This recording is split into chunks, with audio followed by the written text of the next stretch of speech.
Shalom, damai sejahtera untuk kita sekalian. Kembali lagi kita boleh merenungkan lagi kasih Tuhan bersama. Kita awali dengan doa. Bapa yang baik, terima kasih Tuhan untuk berkat yang Kau berikan sepanjang hari ini.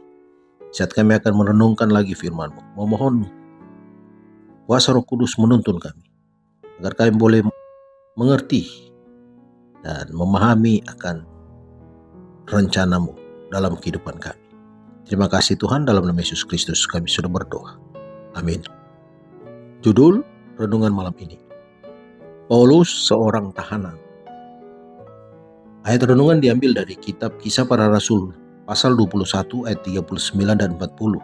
Firman Tuhan berbunyi, "Aku adalah orang Yahudi dari Tarsus, warga dari kota yang terkenal di Kilikia. Aku minta supaya aku diperbolehkan berbicara kepada orang banyak itu."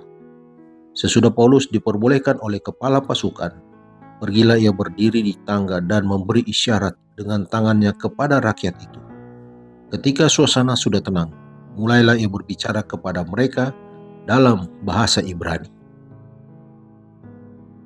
Di Yerusalem, Paulus dan kawan-kawannya secara resmi menyerahkan kepada para pemimpin gereja persembahan bagi orang-orang Yahudi yang miskin yang telah dikirim oleh gereja-gereja kafir.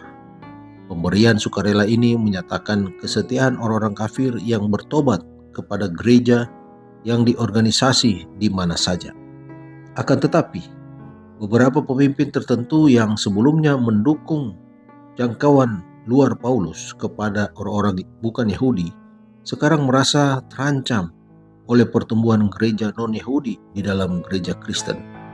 Mereka menekan Paulus untuk menunjukkan kesetiaan Paulus kepada kepemimpinan orang Yahudi dengan lebih banyak memenuhi permasalahan mereka.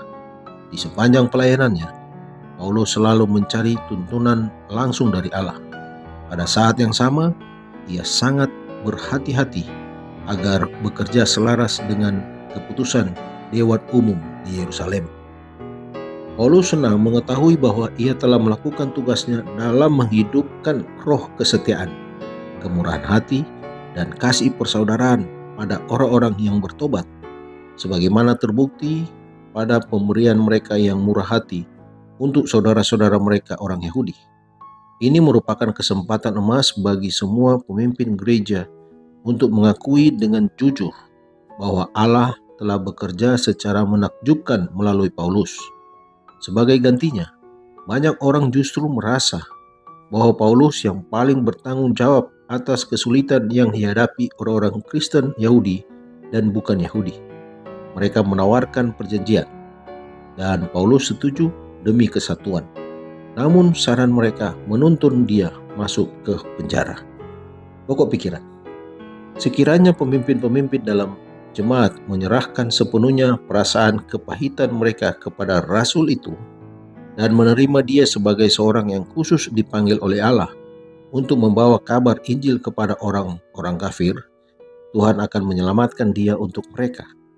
Allah tidak mengerjakan suatu mujizat untuk meniadakan rentetan keadaan dalam mana kelakuan dari pemimpin-pemimpin jemaat di Yerusalem yang menyebabkannya. Dikutip dari buku Alfa dan Omega, jilid 7, halaman 350-351. Pelajaran malam ini, berkompromi demi kedamaian jarang yang berhasil baik. Mari berdoa. Bapa di surga, kami berterima kasih Tuhan, Engkau baik bagi kehidupan kami. Engkau sudah menjaga, melindungi sepanjang hari aktivitas kami.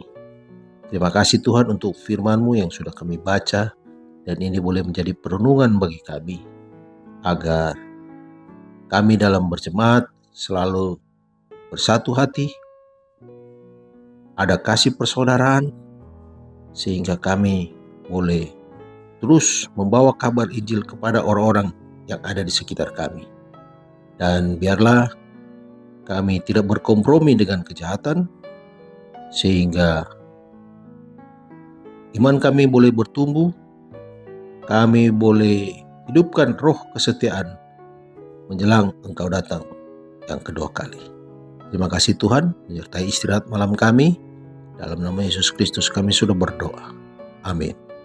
Selamat malam, selamat beristirahat. Tuhan Yesus memberkati.